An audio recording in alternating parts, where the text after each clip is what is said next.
En 2015, Taylor Swift est au sommet. Elle vend des millions d'albums, remplit des stades, et partout où elle apparaît, elle est entourée de jeunes femmes, célèbres et puissantes. Les médias leur donnent un nom, le Girl Squad. À première vue, c'est une image parfaite de sororité, d'amitié, mais très vite, des questions émergent. Qui faisait vraiment partie de ce cercle? Était-ce un véritable groupe d'amis ou une mise en scène savamment orchestrée pour renforcer l'empire de Taylor Swift? Et pourquoi est-ce que quelques années plus tard, le Girl Squad semble avoir tout simplement disparu? Aujourd'hui, on va parler de l'histoire du Girl Squad de Taylor Swift et analyser un petit peu ce qui se passait en coulisses avec ce groupe-là.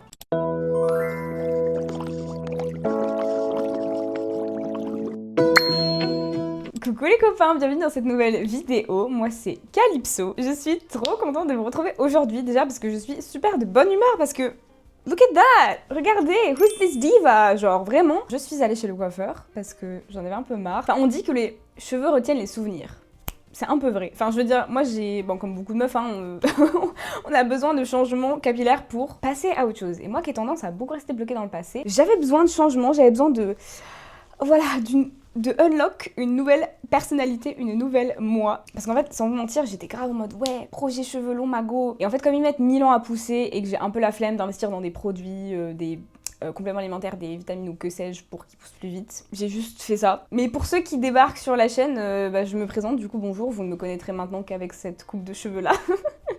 Sauf si vous regardez les vidéos des 3 derniers mois. Bref, ravie de vous retrouver aujourd'hui, j'espère que tout se passe bien pour vous. Comme vous l'avez compris, on va parler du Girl Squad de Taylor Swift et je trouvais ça trop intéressant. Pas seulement pour vous raconter un petit peu qui sont les meufs dedans, un peu les dramas, les trucs comme ça, mais vraiment pour qu'on parle un peu du côté marketing en fait, qu'on analyse et je trouve ça hyper intéressant de voir, même si aujourd'hui on dit beaucoup que Taylor Swift elle a une image assez contrôlée, etc. Et ben il y a 10 ans c'était aussi un peu la même chose. Voilà, donc on va voir un peu ça à travers cet exemple du Girl Squad. Si ça fait plusieurs fois que vous tombez sur ma jolie tête, eh bien abonnez-vous. Qu'est-ce que vous attendez en fait? On ne va pas attendre 5 ans avant que vous cliquiez sur ce petit bouton, n'est-ce pas? Et pour ceux qui viennent d'arriver, eh ben écoutez, si vous aimez bien ce genre de vidéo, je vous laisse vous abonner. Je vais créer une playlist Taylor Swift parce que j'ai beaucoup de vidéos sur elle et du coup, je vais créer une playlist comme ça sur ma chaîne YouTube, vous pourrez retrouver toutes les vidéos qui parlent de Taylor. Voilà, parce que j'en ai genre bien 5 ou 6 ou 7 ou 8, donc ça fait beaucoup. Et je vous confirme qu'une analyse de The Life of a Showgirl est en cours et sortira d'ici début novembre, quand l'album aura à peu près un mois. Écoutez, je pense qu'on peut commencer, entrer dans le sujet. Je dis ça à chaque vidéo, je sais, je suis désolée, mais merci pour vos retours sur justement la vidéo où j'ai donné mon avis sur The Life of a Showgirl parce que vous prenez le temps de développer et de marquer vraiment tout ce que vous pensez et de réagir à ce que je dis et vraiment je ne vous mérite pas. Merci de rentrer dans cet échange-là, dans cet espace où on peut échanger parce que vraiment ça me touche trop et vraiment à chaque fois je regarde mon téléphone en mode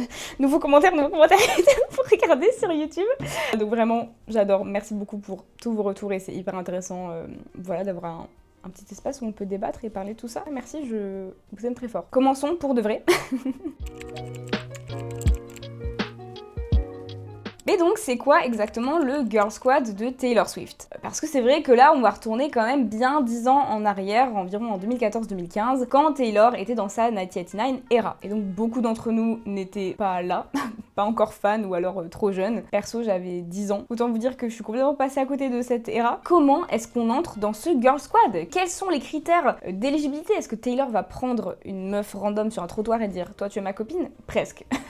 On y reviendra. En gros, il y a 2 conditions, c'est être une femme et être célèbre. En faisant un peu mes recherches pour cette vidéo, je suis tombée sur une liste de prénoms faisant partie du Girl Squad. Et en fait, si vous voulez, c'était, on va dire, le groupe de filles dont Taylor s'entourait beaucoup pendant cette era. Sauf qu'il y avait vraiment plein de noms. Et je veux dire, même si t'es très populaire, en vrai de vrai, qui a autant d'amis? Voilà, donc je vais vous expliquer qui sont ces personnes, qui sont les femmes qui gravitaient autour de Taylor, les amis de longue date qu'elle avait, les amis aussi qu'elle s'est fait du coup pendant qu'elle était un peu à son prime durant la 1989 era. Parce que déjà il y a des mecs dans cette liste, il y a Jack Antonoff, Shawn Mendes, Ed Sheeran, sauf que bah Girl Squad et quelque chose qui cloche, voilà. Et c'était plus des gens avec qui, enfin c'est des amis à elle, voilà, mais elle a travaillé aussi avec eux en studio, mais enfin ça n'a rien à voir avec le Girl Squad. Et on a aussi des noms comme Zendaya, Serena Williams, Jennifer Lawrence, et est-ce que vous avez déjà vu Taylor Swift dans la même pièce que ces meufs là? Moi non.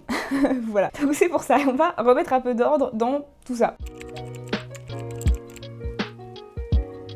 Pour comprendre un peu le Girl Squad, il faut revenir aux OG Friends de Taylor. Donc les amis qu'elle avait même avant qu'elle atteigne vraiment son pic de célébrité, on va dire. Déjà, on a celle qu'on connaît tous, notre chère Abigail Anderson, qui est citée dans plusieurs chansons de Taylor Swift. Et c'est tout simplement une amie qu'elle s'est faite au lycée. Voilà, sa meilleure amie qu'elle a rencontrée au lycée quand elle avait 15 ans. Et depuis, elles ne se sont plus jamais quittées. On peut la voir par exemple dans le clip de Picture to Burn. La chanson 15 est à propos d'elle. Et elle dit son nom un peu dans plusieurs chansons, dont récemment dans Ruin the Friendship. Quand elle dit voilà, Abigail est dedans. Il y a aussi Ashley Avignon, qui est une styliste et amie de longue date de Taylor, qu'on pouvait voir sur d'anciens posts Instagram à elle avant qu'elle ne supprime tout, avant qu'elle sorte Reputation. Et Emma Stone aussi, qui est une très très bonne amie de Taylor qu'elle a rencontrée en 2008-2009. Et on soupçonne effectivement que When Emma Falls in Love soit à propos d'Emma Stone. Et ces amis-là, c'est un peu son noyau dur avant qu'elle soit vraiment hyper médiatisée. Et en vrai, je pense que je rajouterais quand même Selena Gomez parce que elles se sont rencontrées en 2009 quand elle datait les Jonas Brothers, donc ça fait quand même un petit moment. Et Selena est toujours là. On retrouve aussi Hayley Williams de Paramore, qui a fait les premières parties de Taylor du Eras Tour et qui est une amie de longue date aussi parce que je crois qu'elle était passée aussi dans le Speak Now World Tour, donc voilà, ça fait bien longtemps aussi qu'elles se connaissent. Mais elle s'est jamais vraiment affichée avec les autres filles dans ce Girl Squad. Mais c'est quand même une très très bonne amie de Taylor. Une des amies les plus connues de Taylor, ça reste quand même Selena Gomez, comme je vous l'ai dit, parce qu'elles ont vraiment grandi ensemble sous les projecteurs et dans l'industrie, et elles se sont toujours soutenues. Et Selena avait même écrit une chanson sur leur amitié de tout ce petit groupe de filles qui s'appelle Me and My Girls et qui était sortie sur Revival. Et puis vient la grande époque du Girl Squad. Entre 2014 et 2016, on l'a déjà dit, Taylor, elle connaît son premier pic, parce que finalement, on pensait tous qu'elle n'allait pas avoir de deuxième. Faux. Attendez, Midnight, Torture Poets et Showgirl et le Eras Tour ont bien prouvé que, si, elle peut encore monter bien plus que ce qu'on pensait, n'est-ce pas? Donc, lors de son premier pic avec la sortie 99 entre 2014 et 2016, elle est au top de sa carrière et du coup, son entourage, ça devient un peu la Dream Team, tu vois, le groupe de copines que t'as trop envie d'avoir. Et c'est là que le Girl Squad prend une vraie forme. On a Gigi Hadid, Karlie Kloss, Cara Delevingne, Lily Aldridge, Martha Hunt et aussi les sœurs Haim, avec qui elle a fait un feat déjà. Certains se sont rencontrés via des amis en commun, vous savez, dans l'industrie, c'est quand même des groupes assez privilégiés qui sont assez fermés, quoi, ils se connaissent tous entre eux, certaines sur les réseaux sociaux ou tout simplement pendant des événements de mode parce que Taylor à l'époque elle avait pas mal chanté pour certains défilés. Et d'ailleurs il y a même Ellie Goulding aussi qui faisait partie de ce Girl Squad et ce qui est intéressant c'est qu'à cette période Taylor elle en fait un vrai symbole. C'est un groupe de femmes célèbres, puissantes et toutes très talentueuses dans leur domaine. Les apparitions du Girl Squad deviennent un événement en soi lors des tapis rouges du Met Gala, des clips ou même pendant la tournée du 1989. Chaque concert avait un peu sa surprise guest du Girl Squad, vous voyez. Ou alors des fois elles se rassemblaient même toutes entre elles sur scène. Et on a vu défiler un peu tout le monde, hein, même Julia Roberts et Kendall Jenner par exemple. Mais derrière cette image un peu trop glamour et trop lisse de ce Girl Squad, il y a certaines critiques qui ont commencé à apparaître. On reprochait au Girl Squad d'être trop élitiste, trop blanc, trop basé sur l'apparence et la notoriété. Et ce qui avait commencé comme une idée de sororité qui était portée par un message un peu voilà de sisterhood et de girls girl finalement, mais des années 2010 quoi, s'est transformé pour beaucoup comme étant un club un peu élitiste et fermé avec des célébrités triées sur le volet, comme on dit. Il faut savoir quand même à la base que le Girl Squad c'est pas un concept marketing ou une invention des fans. À la base, Taylor elle est vraiment amie avec toutes ses filles. Elles passaient du temps ensemble, elles partaient en vacances, elles faisaient plein de soirées et on voyait plein de selfies des anniversaires, de leurs moments entre copines sur les réseaux sociaux. Taylor elle exposait beaucoup ses amitiés à l'époque. Mais c'était pas juste des petites soirées pyjama qu'elles se faisaient un peu dans leur coin. Comme je vous l'ai dit, elle postait beaucoup à propos de ça. En fait, on les voyait partout. Quand je vous dis à cette époque-là, la moindre apparition publique de Taylor, limite, il y avait tout le temps son groupe de copines avec elle. Même les cérémonies, les magazines, elles étaient toujours ensemble à des soirées, des défilés, des campagnes photos. Et finalement, petit à petit, même si ça pouvait paraître assez innocent et qu'on pouvait se dire, bah oui, Taylor, elle sort juste avec son groupe de copines et elle incarne un peu ce truc-là d'avoir son groupe de copines dans la vingtaine et avec qui tu t'amuses, avec qui tu fais plein de soirées pyjama, quoi. Mais pourquoi est-ce qu'on en parlait autant? Pourquoi est-ce que c'était autant médiatisé? Pourquoi est-ce que Taylor, elle mettait autant son groupe de copines? Alors comme je vous l'ai dit, même si à la base c'est pas forcément du marketing parce qu'elle était sincèrement amie avec certains membres du groupe, eh bien à cette époque-là ça fait quand même partie du branding de Taylor Swift. Le Girl Squad a permis à Taylor quelque part de reprendre le contrôle sur son image. À ce moment-là, les médias parlaient d'elle non-stop, on sait à quel point la pression médiatique était intense sur elle pendant cette ère et ces années-là. On sait tous qu'on l'a traitée de serial dater dans les médias et qu'il y avait tous ces commentaires misogynes sur le fait qu'elle allait rentrer avec des hommes le soir chez elle, qu'elle allait encore avoir un copain, etc. You're gonna walk home with more than maybe just a trophy tonight. I think lots of men. T'es sérieux toi? Donc soit tu redescends, soit je t'assure, la putain de ta rage, je te nique quoi. I'm not gonna walk home with any men tonight.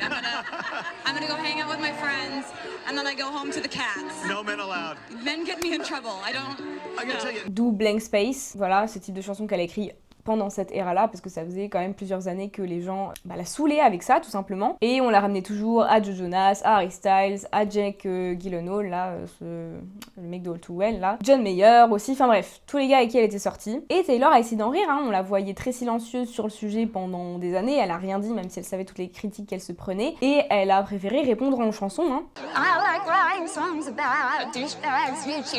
Mais au bout d'un moment, elle en a eu marre, et c'est normal, et elle l'a dit elle-même plusieurs fois qu'elle en avait un peu marre d'être réduite à ses ex. Et que pourtant, plein d'hommes qui chantent des chansons aussi sur leur ex, et ben, on leur réserve pas le même traitement. Et c'est justement ça qui l'a poussée à se recentrer sur ses amis. Le Girl Squad était une réponse directe à la critique de son image. Dans le long discours qu'elle a fait au Billboard Women in Music Awards, elle explique que 1989 était un peu la manière de reprendre le contrôle de sa propre narration et de transformer les critiques en force. Et ça, pour le coup, c'est quelque chose qu'on ne peut pas reprocher à Taylor, on le sait tous. À chaque fois que Taylor, elle, a reçu des critiques sur un album, et bien ensuite après elle faisait l'opposé. Dans Red et même Speak Now, ses précédents albums, on lui disait qu'elle écrivait trop sur ses ex, et ben 1989 c'est un album où elle parle de bouger sur New York, de se recentrer un peu sur soi, de guérir, etc.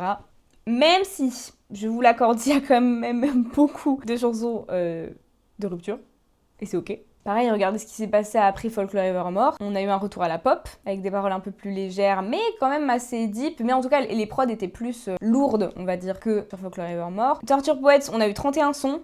Voilà, le plus long album de Taylor Swift. Personne ne fait ça aujourd'hui, personne ne sort un album de 31 sons. Et juste après ça, elle nous sort The Life of a Showgirl, qui est court, 12 titres. On retourne à de la bonne pop, et on est sur une DA complètement différente. Donc à chaque fois, elle essaye toujours de se réinventer, ça c'est vraiment quelque chose qu'on ne peut pas critiquer chez Taylor. Et donc le Girl Squad, c'est un peu une nouvelle ère qu'elle essaye de lancer, parce que ça la fait rester au centre de la pop culture, sans que ce soit lié à un homme. Parce que comprenez bien qu'il fallait quand même qu'il y ait quelque chose qui fasse parler d'elle. Surtout pendant cette ère-là où elle était à son pic, il fallait bien qu'elle trouve une autre manière de faire parler d'elle, elle trouve une autre manière de se faire remarquer, mais c'est totalement normal, je veux dire, c'est comme ça que fonctionne l'industrie. Et la preuve, c'est que ça a carrément bien marché, en fait. Et elle a juste mis l'accent sur l'amitié, la solidarité, et cette espèce de puissance un peu féminine qu'incarne tout ce groupe de femmes. Et son rebranding était parfait, parce qu'elle passait de, ouais, la meuf obsédée par ses ex, à la bonne copine qu'on rêve tous d'avoir dans sa vingtaine. Évidemment, même si ça m'embête un peu, on ne peut pas ne pas parler de Karlie Kloss. Alors, il y en a beaucoup qui connaissent pas le lore autour de Karlie et Taylor Swift, mais pour la faire courte, dans la communauté des Swifties, il y a une petite communauté qui s'appelle les Gaylors. Vous comprenez dans le nom, les Gaylors, ce sont les gens qui pensent que Taylor Swift est lesbienne ou bisexuelle ou autre, ou voilà, ou qu'en tout cas elle appartient à la communauté queer, et que donc pourquoi? Parce qu'à l'époque, elle était très proche de cette personne qui est Karlie Kloss, qui est une mannequin, qu'elle a rencontrée justement pendant l'ère de 1989, et elles étaient tout le temps ensemble, partout. Voilà, elles allaient à des concerts, à des trucs, partout, tout le temps ensemble. C'était vraiment sa bestie de fou. Et beaucoup soupçonnent que certaines chansons d'amour, dans Reputation notamment, aient été écrites pour Karlie, et non pas pour Joe. Parce que Karlie, elle a habité un moment chez Taylor, ce qui est juste le principe d'une colocation. Elles voyageaient ensemble, elles ont même fait une couverture de Vogue ensemble, et pareil, encore une fois, cet article-là qu'elles ont fait dans Vogue, ça sert aussi évidemment à servir ce branding-là, toujours. Et elles parlent de à quel point leur relation est fusionnelle, de leur lien, de la partie de Taylor qui est remplie de Polaroid, de photos avec ses amis. Et c'est une amitié qui a énormément marqué le Girl Squad. Et c'est une relation vraiment très fusionnelle qui était mise en avant, comme je vous l'ai dit, limite comme un modèle d'amitié qu'on veut en fait. Taylor, elle voulait qu'on la voie comme la bonne pote. Celle qui organise des anniversaires surprises, comme elle l'a fait pour Gigi Hadid par exemple, qui invite tout le monde chez elle, qui crée des souvenirs, qui fait des soirées, etc. Ce que je veux vous faire comprendre, c'est pas que c'était pas sincère, parce que même nous, je veux dire, on n'est pas célèbre, on n'a pas d'intérêt à poster des photos avec nos amis, mais on le fait quand même. Parce que c'est sincère, voilà, tout n'a pas besoin non plus d'être trop orchestré, mais c'est aussi un peu le cas. Et c'était toujours un peu vu comme, voilà, un symbole d'amitié, y a pas de souci, mais un outil de communication aussi. Une manière pour Taylor de raconter une nouvelle version d'elle-même, entourée, forte, indépendante, et toujours au centre de l'attention. Petite parenthèse, mais c'est comme pour moi ce qui se passe par rapport à Travis, parce que bien sûr que ça fait partie intégrante de la communication de The Life of a Showgirl. Ça participe à faire du bruit. Moi perso, j'ai pas de doute sur le fait que son mariage soit sincère, parce qu'il y a toujours des gens qui pensent que son mariage n'est pas sincère et que c'est une PR relationship. Je pense pas qu'elle irait jusqu'au point de se marier, genre faut pas déconner quand même. Et je pense très certainement qu'ils vont avoir des enfants et tout le tralala, c'est ok, y a pas de souci, ils font bien ce qu'ils veulent de leur vie, je pense pas que ce soit fake, mais c'est clairement un outil de communication. Voilà, c'est clairement le cas, comme pour ce Girl Squad. Et c'est super parce que ça va permettre un peu, je pense, à Taylor de tourner la page justement définitivement sur cette image de femme qui fait que parler de ses ex, etc. Parce que, mine de rien, c'est ce qui s'est passé dans Torture Poets aussi. Il y a beaucoup de chansons sur Joe, sur Matty Healy. Elle a un peu fermé le livre, en fait, de ses précédentes relations. Et ça nous introduisait sa relation avec Travis. Et là, oui, je pense que ça lui fait du bien à elle de dire « Hé, les gars, j'ai une grosse bague, en fait. Donc, terminaris, là, arrêtez de me parler de machin, de bidule, de trucs. Vous voyez ce que je veux dire ?» Et là, ça lui donne juste une image de femme qui est posée, qui sait ce qu'elle fait, qui a confiance en elle, et voilà, qui a enfin trouvé l'amour de sa vie finalement. À cette époque, Taylor ne se contentait pas seulement d'avoir un girl squad qu'elle exposait et assez visible, elle en faisait aussi un symbole de féminisme moderne. Pour elle, ces amitiés représentaient une nouvelle manière de mettre en avant les femmes, solidaires, loyales, puissantes et pas du tout en compétition les unes avec les autres. Parce qu'on peut se dire justement que toutes ces femmes qui sont toutes riches, mannequins, artistes et qui travaillent un peu dans la même industrie, finalement, elles pourraient au contraire vraiment se mettre en compétition et ça pourrait provoquer des jalousies. Sauf que Taylor essaye vraiment de montrer que non, il n'y avait aucun conflit, aucune jalousie, aucun pic, rien, et qu'elles étaient toutes bienveillantes. Et il faut se souvenir aussi qu'au début des années 2010, le féminisme ça avait pas la même image qu'aujourd'hui, parce qu'à l'époque, tout simplement, quand on disait que t'étais féministe, t'avais l'air juste d'une grosse folle. Ouais, logique. Qui était obsédée par le fait de détester les hommes, et ça n'avait pas du tout la même image qu'aujourd'hui. Et Taylor avait déjà été questionnée même par rapport au féminisme quand elle était plus jeune, et elle disait juste que, elle aimait tout le monde, qu'il y avait pas de soucis, qu'elle voulait pas se mouiller, clairement, voilà, elle voulait pas se mouiller, mais bon, on connaît Taylor Swift. Et en fait, c'est qu'après l'ère de 1989 qu'elle a commencé à revendiquer cette idée de féminisme et que ça a commencé à venir un peu plus au centre du tableau. Et elle a essayé de vendre ça comme un féminisme qui va au-delà des mecs et que c'était vraiment quelque chose de entre girls à se tirer vers le haut. Même si, effectivement, dans ce fameux Girl Squad, il y a des meufs qui avaient date les mêmes mecs. Voilà. Assez drôle. Mais bon, comme je vous l'ai dit, de toute façon, toute cette industrie, c'est un cercle assez restreint. Donc, I guess que voilà, tout le monde se connaît, tout le monde sort avec tout le monde. Et je pense qu'il y a plein de choses à ce niveau-là dont on n'est certainement pas au courant, croyez-moi. Elle a même expliqué dans une interview quand t'as un groupe de filles qui se soutient vraiment parce qu'elles ont besoin les unes des autres, surtout dans une époque comme celle-ci, où c'est super dur pour les femmes d'être comprises ou représentées justement dans les médias, c'est encore plus important d'être solidaire et de se traiter avec douceur pour ne pas se juger entre nous. En gros, elle explique que les femmes sont souvent mal jugées ou mal représentées, alors au lieu de se critiquer entre elles, elles devraient se soutenir parce qu'elles vivent finalement les mêmes difficultés. Un discours qui est fort, qui est complètement valide, sincère, il n'y a pas de souci, franchement je pense qu'elle le pensait vraiment, mais malheureusement, le jour où tout a basculé, n'est-ce pas, la sortie du clip de Bad Blood. Ce morceau figure donc sur l'album 1989 et il parle clairement de la rupture amicale qu'elle a eue avec Katy Perry. Pour la petite histoire, faudrait que je refasse un short là-dessus ou bref, vous voyez un réel ou que sais-je pour vous réexpliquer cette petite histoire, mais en gros, Katy Perry aurait volé quelques danseurs de la tournée de Taylor quand elle était sur le Red Tour pour sa propre tournée. Notre chère Taylor a évidemment transformé tout ça en musique, n'est-ce pas? Et donc, que raconte le clip de Bad Blood? Eh bien, Taylor joue une espionne qui est tout simplement trahie par sa partenaire qui est Selena Gomez et qui, comme de par hasard, a les cheveux noirs et qui entraîne tout son girl squad pour venir se venger de son ennemi qui l'a trahi. Franchement, c'est un des clips les plus iconiques de Taylor, on est bien d'accord. Les effets spéciaux, les tenues, tous les caméos qu'il y a dedans, c'est iconique. Il y a Gigi Hadid, Karlie Kloss, Zendaya, Ellie Goulding, Alice Stanfield, Nena Duham, Cindy Crawford et plein d'autres. Et en fait, ce qui est marrant, c'est que il y a plein de femmes dans ce clip qui ne font pas du tout partie de l'entourage réel de Taylor. Je vous l'ai dit, est-ce que vous avez déjà vu Zendaya et Taylor Swift dans la même pièce? Voilà, à part pour le clip de Bad Blood. Moi non, voilà, j'ai aucun souvenir vraiment d'avoir vu Zendaya et Taylor Swift ensemble. Mais voilà, en gros l'idée est claire, reste la même, un groupe de meufs badass. Et ça a marché, hein, le clip de Bad Blood, on le connaît tous, ça a été un carton. En vrai, quel clip de 1989 n'a pas été un carton? C'est ça la question. Je crois qu'il y a eu vraiment genre 7 ou 8 clips sur cette era, la meuf est folle. Il y en a vraiment eu beaucoup, genre. Je crois qu'on n'a pas eu une era avec autant de clips depuis 1989 en vrai. Hein. Mais là je crois qu'avec Showgirl, elle a dit qu'elle en ferait plus parce qu'elle a le temps. Et elle veut d'abord s'occuper de l'era de Showgirl avant de s'occuper de son mariage. Donc y a pas de souci Tai Tai. Après va marier ton footballeur et on attendra 2 ans pour avoir un album, n'est-ce pas? Là, je pense qu'il faudra qu'on attende un petit moment avant TS13, pardon.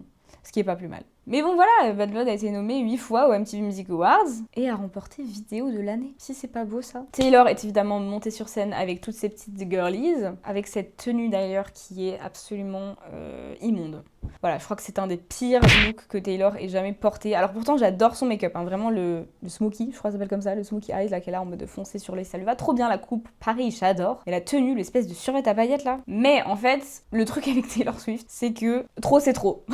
Voilà. Et même si le Girl Squad ça pouvait être voilà, un symbole de féminisme, les femmes se soutiennent, etc., etc., et que c'était juste un petit groupe de copines qui profitaient de la vie en s'exposant parce que bah elles ont tiré aussi un peu tous les bénéfices derrière, ça a commencé un petit peu à se retourner contre elles. Et limite en fait, elles ont commencé à être vues comme des mean girls, vous voyez? Parce que ça fait genre le cercle un peu trop fermé et populaire du lycée, trop parfaites, qui sont presque intimidantes en fait. Et on accusait un peu Taylor d'hypocrisie parce que elle poussée à la solidarité entre femmes, elle mettait beaucoup ça en avant, mais derrière, elle va faire un clip un peu pour shame Katy Perry. Et d'ailleurs, chose assez drôle, c'est que Taylor, elle, on le sait, c'est une pro, une stratégique du marketing. Il faut sachez que le jour où Katy Perry a sorti son album Witness est également le jour où Taylor a remis l'entièreté de son catalogue sur Spotify. Parce que vous savez, à cette époque-là, Taylor, elle luttait déjà pour que les plateformes de streaming rémunèrent mieux les artistes. Donc, en signe de protestation, elle avait enlevé l'entièreté de son catalogue de Spotify pendant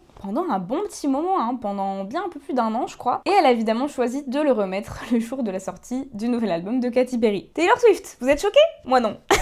on est habitué à ce genre de choses. Et vous savez qu'au début, genre je me disais vraiment non mais... Parce qu'elle avait fait pareil pour Billie Eilish, je crois qu'elle avait sorti des variantes de Torture Poets le même jour que Billie Eilish et il y avait il y a une espèce de conflit aussi avec Charli XCX je crois, enfin je sais plus mais c'est déjà arrivé assez fréquemment ce type de drama par rapport à Taylor qui essaye de faire en sorte que certains artistes aient des chiffres moins bons parce qu'elle va sortir un truc le même jour et que ça va un peu mettre de l'ombre sur les projets d'autres artistes. Et je me dis non mais c'est une coïncidence et tout. Non, ça ne l'est pas. Voilà. Si vous aviez un doute, je vous le dis, ça ne l'est pas. Moi aussi j'étais naïve avant, ce n'est pas une coïncidence. Voilà. Et donc pour Katy Perry, il y en a beaucoup qui ont vu ça comme une provocation. Et certains disaient que ça parlait de féminisme uniquement quand ça l'arrangeait. Qu'est-ce que c'est étrange!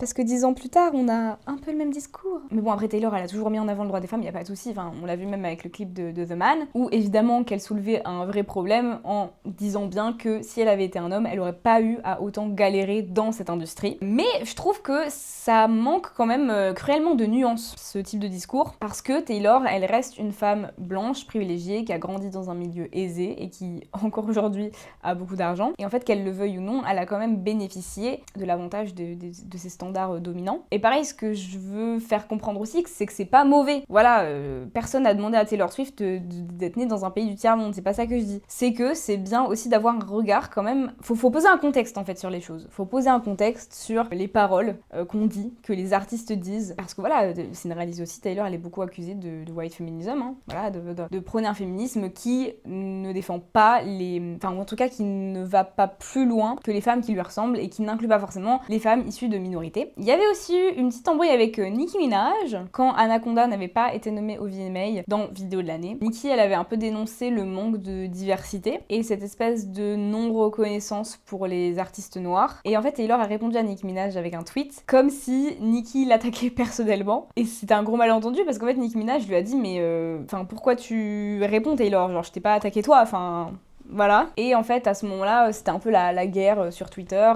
Il y avait un peu ce truc-là, quelque part, de Taylor Swift qui saoulait tout le monde, en fait. Parce qu'après, vous savez, il y a eu tout ce truc-là de cancel Taylor qui est arrivée, mais c'est parce que les gens en pouvaient déjà plus de Taylor Swift tellement elle était partout en fait. Et donc l'image du Girl Squad commençait petit à petit à se fissurer. Et bien sûr, un autre problème majeur est arrivé, et bien c'est celui du manque d'inclusivité. Parce que quand on regarde le Girl Squad, on voit surtout des mannequins blanches, grandes, minces, hétéros, et c'était difficile avec ça d'avoir une vraie représentation. Demi Lovato a par exemple déclaré à propos de ce Girl Squad: pour être honnête, je ne vois personne dans ce groupe qui a un corps normal. C'est un peu une fausse image de ce à quoi les gens devraient ressembler. Il y a aussi l'actrice Juan Blanchard qui, vous savez, était la co-star du monde de Riley, voilà, qui joue Riley, qui joue avec Sabrina Carpenter dans la série, qui a dit « Le féminisme et l'amitié sont censés être inclusifs. Il y a beaucoup de ces squads qui sont exclusifs. Le concept de squad goals, donc du groupe d'amis parfait, peut exclure ou déranger toutes celles qui ne rentrent pas dans ce cliché de fille blanche, mince, grande et toujours souriante. » Et ces critiques ont un peu touché Taylor qui a reconnu qu'à l'époque, en fait, elle n'avait pas forcément réalisé que cette image pouvait produire des insécurités chez certaines femmes, qu'elle-même, en fait, elle ressentait au lycée. En faisant mes recherches, je suis tombée sur une vidéo de quelqu'un qui disait que, effectivement, peut-être que Taylor, elle a voulu elle-même avoir son groupe un peu de filles populaires, parce qu'au lycée, on le sait, Taylor, elle avait pas forcément d'amis, elle était beaucoup toute seule, et peut-être que finalement, ça lui a un peu fait du bien cette fois d'être un peu au sommet, et elle-même d'être la fille populaire, vous voyez. Et d'une certaine façon, elle cherchait un petit peu à recréer ce groupe d'amis un peu parfaite et un peu solidaire qu'elle n'avait jamais eu. Et avec le temps, malheureusement, cette perfection a fini par sonner un peu trop faux. Ça, c'est un truc sur lequel je suis assez d'accord, et plusieurs gens sur des forums Reddit en parlaient, en disant genre, dans le Girl Squad, il y a eu aucune jalousie, il n'y a eu aucun conflit, il n'y a eu aucun problème, il n'y a eu aucune dispute. Donc je veux bien, je sais entre filles à quel point des fois on peut être un peu mine, et même moi, quand je suis arrivée à la fac par exemple, j'avais un peu d'appréhension de me faire des copines filles, parce que j'étais en mode, c'est pas toujours très bien passé pour moi avec des filles, et du coup j'étais en mode, j'appréhende un peu quoi, et en fait, c'est pas vrai du tout, voilà. J'ai entendu beaucoup d'histoires d'amitié en tout cas où il y a des filles qui se lançaient des piques et qui faisaient du bazar entre elles là. Je veux bien que ce soit pas la majorité, mais je veux dire, pour moi c'est obvious que forcément des fois t'as des disputes avec tes copines et t'es pas toujours d'accord et tu fais des trucs un peu maladroits et c'est carrément ok. Mais là j'avoue que c'était un peu trop un peu trop parfait quoi. Je veux dire, elle fréquente toutes les mêmes milieux, les mêmes personnes, les mêmes mecs, voilà, il y a forcément eu des petits accrochages je pense. Tout finit par s'effondrer en 2016, au moment où Taylor a connu la période la plus sombre de sa carrière. C'est l'époque du fameux drama avec Kanye West et Kim Kardashian, des deux dernières relations ultra médiatisées qu'il a eues avec Calvin Harris et Tom Hiddleston. Et ce fameux début de Taylor Swift is over the party, et ce mouvement un peu de cancel culture qu'elle a subi. Parce que les médias la prennent en chasse, les réseaux se retournent contre elle, elle est le serpent, elle est la meuf sur laquelle tout le monde crache, parce qu'elle est trop parfaite, elle est trop là, elle est trop présente et les gens n'en peuvent plus.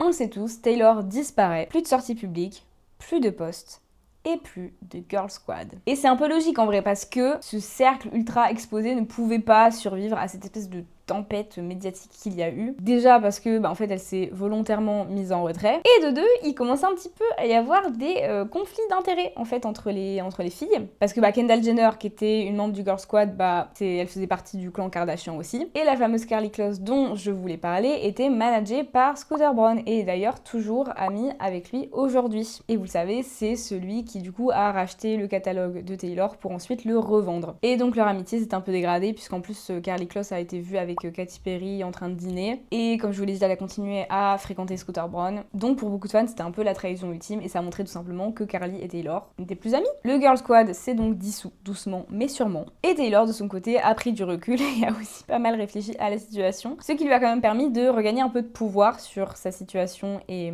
la manière dont elle écrit sa propre histoire, puisqu'elle a utilisé ce silence pour se reconstruire, écrire et nous sortir cette masterclass qui est Reputation en 2017. C'est un peu le premier projet où on a la sensation qu'elle s'en fout d'essayer de plaire à tout le monde, elle ne le fait pas. Elle a aucun problème avec le rôle de méchante qu'on lui a collé, elle en joue, on le voit très bien dans le clip de What You Made Me Do, et elle le transforme en force artistique, et ce que j'aime bien, c'est qu'elle admet aussi quand même cette part de vulnérabilité, elle montre qu'elle tombe amoureuse, et que ça la touche, que ce que disent les médias l'a touchée, et j'aime beaucoup ce côté-là aussi de l'album. Pendant cette période, ses amitiés se rétrécissent un peu, elle va quand même continuer de garder cette espèce de noyau dur qu'elle avait, et c'est là où du coup les amitiés sincères vont vraiment se révéler. Et on a par exemple Selena Gomez qui est toujours aux côtés de Taylor depuis des années, et Selena Gomez a même elle-même déclaré « Je me suis jamais vraiment sentie à ma place dans un groupe assez cool de filles qui sont des célébrités. Ma seule amie de l'industrie a toujours été Taylor. » Et cette phrase en dit long, parce que ça veut dire que même à l'époque du Girl Squad, finalement Selena Gomez ne se sentait pas à sa place quoi. Alors, à quoi ressemble le Girl Squad aujourd'hui?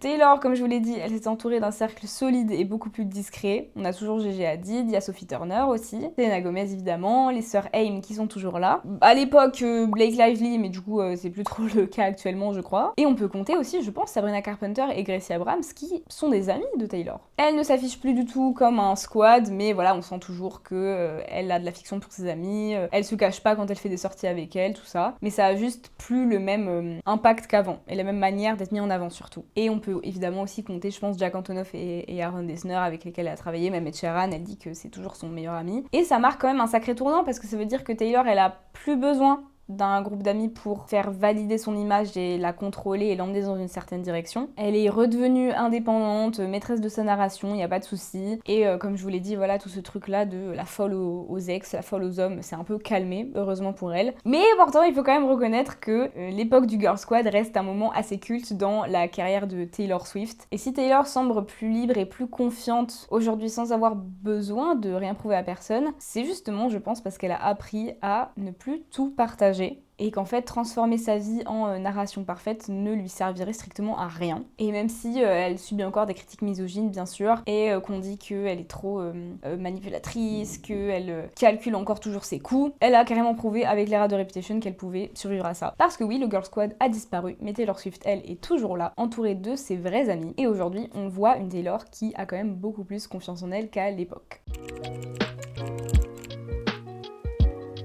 Ce que j'aime beaucoup avec le Girl Squad, c'est qu'il incarne le symbole d'une époque.